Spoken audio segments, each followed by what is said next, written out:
pourquoi Jean est venu avec le baptême d'eau. En tout cas, va direct au verset 3, verset 11, 10, je crois. Mamie, si vous avez une question, on met poser, oui. Vas-y. Le livre de Matthieu, chapitre 3, verset 10. Déjà, la cognée est mise à la racine. 11. Verset 11. Moi, je vous baptise d'eau. Jean dit moi, je vous baptise d'eau. Là, c'est Jean qui parle, ok? Lis. Pour vous amener à la repentance. Pour vous amener à la repentance. Vous devez vous repentir, arrêter de pécher, arrêter de briser les... Oh, maman, ça veut dire quoi pécher selon la Bible? Donne-moi ça, s'il te plaît. Tu sais, ça va dans... Ça veut dire quoi pécher? Quand quelqu'un pêche, ça veut dire quoi pécher? Ça veut dire quoi pécher?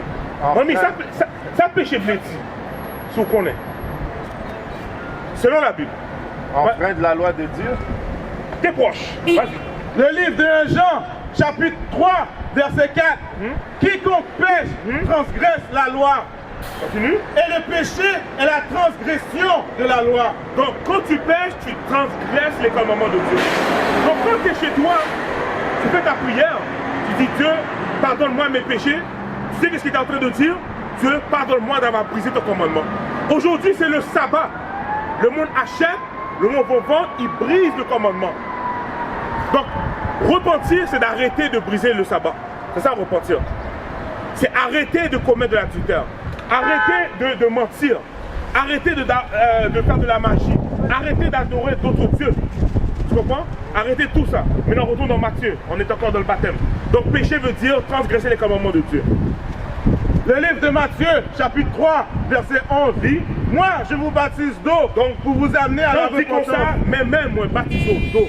Ça, ce qui veut dire, c'est mon baptême. C'est mon baptême à moi. Lis. Mais celui qui vient après moi. Mais celui qui vient après moi, c'est qui va venir après Jean? C'est qui? C'est qui vient après Jean? Jésus. Continue. Est plus puissant que moi. Qui veut dire que moi, ce que chaque mon baptême, Christ, il dépasse mon baptême. Christ me dépasse. C'est ça que Jean est en train de dire. Lis. Et je ne suis pas digne de porter ses souliers. Continue. Lui, il vous baptisera du Saint-Esprit. Lui, il va vous baptiser du Saint-Esprit. Quoi d'autre? Et de feu. Et de feu. Donc voici les deux baptêmes de Christ. Là maintenant, avant d'expliquer le Saint-Esprit, le feu, on va aller dans Matthieu, je pense que c'est Matthieu 15, à des cuisses. Ça fait longtemps que je n'ai pas été dans celui-là. Quand moi je décris, comme Jean dit, où Jean lis? Quand Jean dit, moi je dois décliner, puis Christ, Jean 3, c'est ça, va dans Jean 3.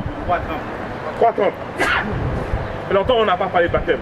Fait que là, Jean il vient avec le baptême d'eau, immersion, et Christ vient avec le Saint-Esprit. Mais là on dit encore avec le baptême d'eau. Ensuite on va expliquer le Saint-Esprit et on va expliquer le feu. Là on va voir, est-ce que mon baptême, j'ai perdu mon temps, ou est-ce que j'ai juste pris un bain sans savon? C'est ça qu'on va se poser la question. Donc lis ça pour moi. Le livre de Jean, chapitre 3, verset 30. Donc ma soeur écoute ça. Il faut qu'il croisse et que je diminue. Donc Jean dit, il faut qu'il croisse. Il parle de Christ. Donc Christ et son ministère, il doit croisser. Et quoi d'autre? Et moi? Et que je diminue. Et moi Jean, avec mon baptême, je diminue. Ce qui veut dire que le baptême de Jean devait prendre fin. Son baptême va prendre fin. Donc si toi là t'es chez toi, t'écoutes YouTube et t'écoutes nos classes, t'écoutes la vérité sur Israélite, ça fait du sens. Je veux me repentir. Là quand tu vas attendre de trouver une église pour aller plonger dans l'eau, ça fait pas de sens. Ou si le quartier général est seulement aux États-Unis, il n'y a rien d'Israélite ici, ça fait quoi? Là tu vas aller là-bas pour te faire plonger dans l'eau? Non. Le baptême se fait automatiquement lorsque tu es repenti. Le baptême d'eau. L'eau représente la parole de Dieu aussi, tu comprends? Maintenant, va dans Jérémie. Jérémie 2, verset 22. Ok? Encore avec l'eau, on dit là avec l'eau. Parce que une fois que tu es plongé dans l'eau, c'est quoi ton nom, ma soeur? Darlene. Tu es toujours Darlene. Tu comprends? La Darlene, comme tu avais l'habitude de faire. Nous, on a tous été baptisés. Moi, j'étais baptisé combien de fois? Une fois. J'étais baptisé une fois. J'étais baptisé depuis l'âge de 11 ans. Mais je suis resté pareil. Au contraire, plus je grandis, quand j'atteins mes 14, 15, 16 ans, je suis devenu encore plus pire. Comment pire? Dis ça pour moi. Le livre de Jérémie, chapitre 2, verset 22. Hein? Quand tu te laverais avec du nid, Même si tu te laves avec du nid, lit, quand tu emploierais beaucoup de potasse, ton iniquité resterait marquée devant moi. relis ça une autre fois encore. Quand tu te laverais avec du nid, quand tu emploierais beaucoup de potasse, Même si tu te laves avec du nid et du potasse, lit, ton iniquité resterait marquée devant moi. ton péché va rester là, pareil. Tu comprends ce que je veux dire? C'est comme tu as une marque, tu as une blessure, ok? Ta blessure est guérie, mais la marque reste là, pareil. La plaie, elle reste là. Mais t'es guéri, pas vrai?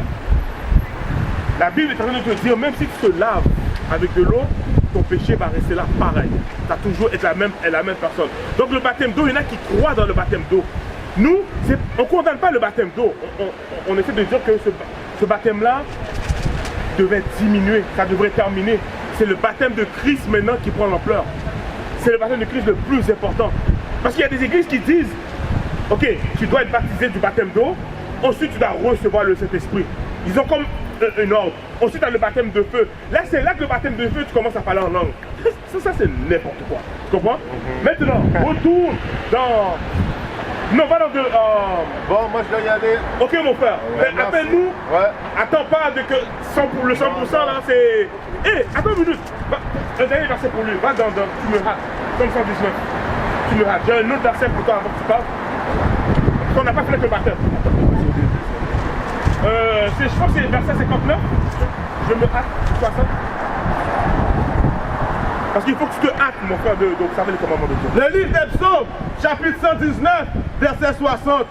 Je me hâte, je ne diffère point d'observer tes commandements. Là, c'est David qui dit ça. David dit, je me hâte d'observer tes commandements. Donc, tu dois te hâter d'observer les commandements. Nous, tous, quand on a su qu'on était des Israélites, de la tribu de Lévi, lui vient de la tribu de Benjamin, qu'on a pu s'habiller pareil, on ne peut plus manger comme on mangeait avant. On se hâte d'observer les commandements de Dieu. Mais le chemin ne va pas être facile, tu comprends? Parce qu'on va toujours combattre contre la chair. Mais il faut se repentir automatiquement qu'on prend conscience de qui on est et de notre état. Comprends mon frère? Ouais. So check ça, man. Merci. Ça fait plaisir. Le YouTube est là aussi. Ouais, toutes les informations sur YouTube, c'est là. On a même des classes en créole, en français aussi, anglais, tu comprends? Espagnol, Alright. Afrique. Alright, mon frère, bonne journée. Toi aussi. Yes, bro. Ok, baptême.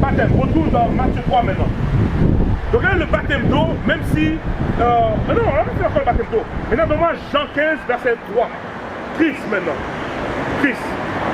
Parce que les chrétiens disent, oui, le baptême d'eau nous nettoie, ça nous purifie, là on change, il y a comme du pouvoir dans l'eau, il n'y a rien. Tu veux ça, tu peux immerger dans une piscine, tu peux faire un bassin d'eau chez toi, tu vas à la plage, dans une rivière, c'est de l'eau, c'est la même chose. Lis ça pour moi. Le livre de Jean, chapitre 15, verset 3. Déjà, vous êtes purs à cause de la parole que je vous ai annoncée. Vous êtes pur, qui veut dire vous êtes nettoyé ou sanctifié à cause de quoi?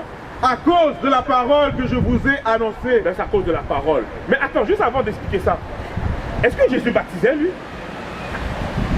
Est-ce que Jésus immergeait du monde dans l'eau? Hein? Non.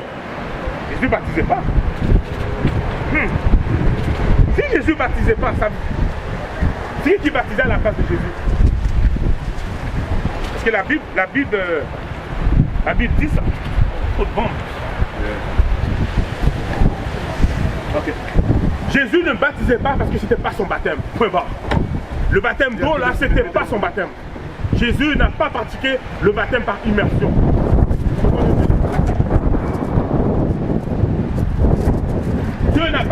Christ n'a pas baptisé le baptême de Jean, Christ n'a pas baptisé ça.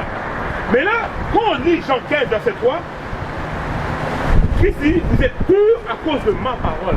C'est la parole qui te nettoie. Tu comprends? C'est la parole qui te change. C'est ça le baptême du Saint-Esprit. Là maintenant, on va expliquer. C'est bon? C'est bon. Encore, là, on va expliquer le Saint-Esprit. Donc, d'après toi, est-ce que dans ton église, on t'a expliqué c'était quoi le Saint-Esprit? Oui. C'est quoi le Saint-Esprit d'après toi? Ben, je ne peux pas expliquer. Non. Mais ils t'ont expliqué c'était quoi le Saint-Esprit? Oui. Ok.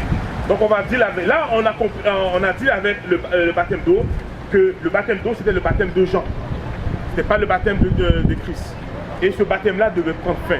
Retourne encore dans Jean 3. On va juste éclaircir ça, s'il te plaît. Jean 3, le verset 30. On va lire ça une dernière fois. Je veux que la soeur comprenne bien. Jean 3, le verset 30. Le livre de Jean, chapitre 3, verset 30. Il faut qu'il croisse. Il faut qu'il croise. Là, c'est Jean qui parle. Jean est en train de dire que Christ doit monter avec son ministère. Le ministère de Christ, c'est le Saint-Esprit, c'est de prêcher le Saint-Esprit. Ok? La foi, la grâce. Oui? Et que je diminue. Et moi, Jean, je dois diminuer. Parce que Jean a dit, Christ, il est plus fort que moi.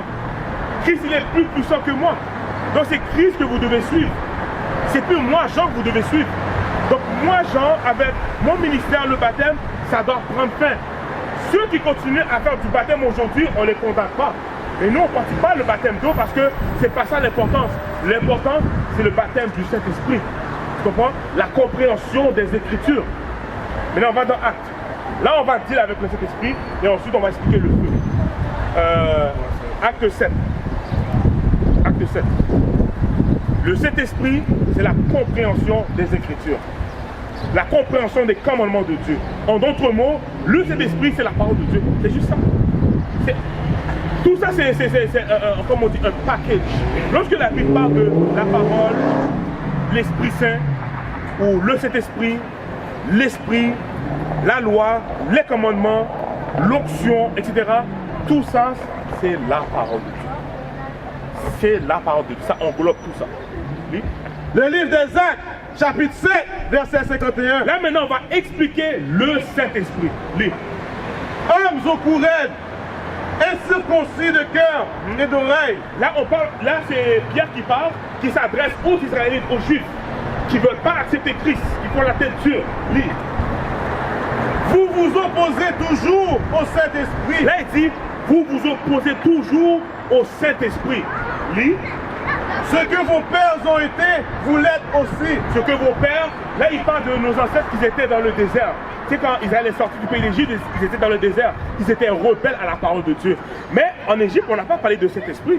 Mais là, Pierre dit qu'ils font la même chose. Là, on va aller voir c'est quoi cet esprit-là. C'est quoi que Moïse a donné au peuple d'Israël en Égypte? Tu t'en rappelles? C'est quoi? Quand ils étaient dans le désert, c'est quoi que Dieu a donné à Moïse, puis Moïse devait donner ça au peuple d'Israël? D'accord? La réponse va être là. Vas-y. Verset 52. Lequel des prophètes, vos pères, n'ont-ils pas persécuté? Ils ont tué ceux qui annonçaient d'avance la venue du juste, que vous avez livré maintenant et dont vous avez été le meurtrier. Vous qui avez reçu la loi. Vous qui avez quoi? Qui avez reçu la loi. Vous qui avez reçu la loi. Donc lorsque Moïse et Israël étaient dans le désert, Dieu a donné la loi à Moïse pour que Moïse le donne aux Israélites. Mais là maintenant, remonte au verset 51. Le livre des Actes, chapitre 7, verset 51. Hommes au courant, incirconcis de cœur et d'oreille, vous vous opposez toujours au Saint-Esprit. Qui veut dire vous résistez toujours au Saint-Esprit. Maintenant, lis l'autre verset, le verset. Vous qui avez reçu la loi d'après des commandements d'ange. Vous qui avez reçu la loi, vous avez reçu les commandements de Dieu. Donc c'est quoi le Saint-Esprit dans ce verset-là, ma soeur? C'est la loi. C'est la loi de Dieu. Donc Christ, le baptême de Christ, c'est de baptiser les gens dans la loi. On ne peut pas, comme je t'ai dit, c'est la même chose. C'est la compréhension des Écritures. Et quand on parle de cet esprit, c'est la loi. Mais l'Église, ton Église, n'enseigne pas les commandements de Dieu. Vrai ou faux? Comment? Est-ce que ton Église enseigne les commandements de Dieu? Est-ce que ton Église enseigne qu'il faut observer le sabbat? Non. Est-ce que l'Église enseigne qu'on n'est pas censé manger du griot? Non, hein? Je suis haïtienne. Les Haïtiennes, hein? Je sais, les Haïtiens aiment ça, le griot. Mais le griot, c'est... La Bible défend de manger ça. Tu comprends? What is a nation? Nation is family. Nation is community. Nation is men leading by example. Nation is women's support. Nation is children with role models. Nation is unity. Nation is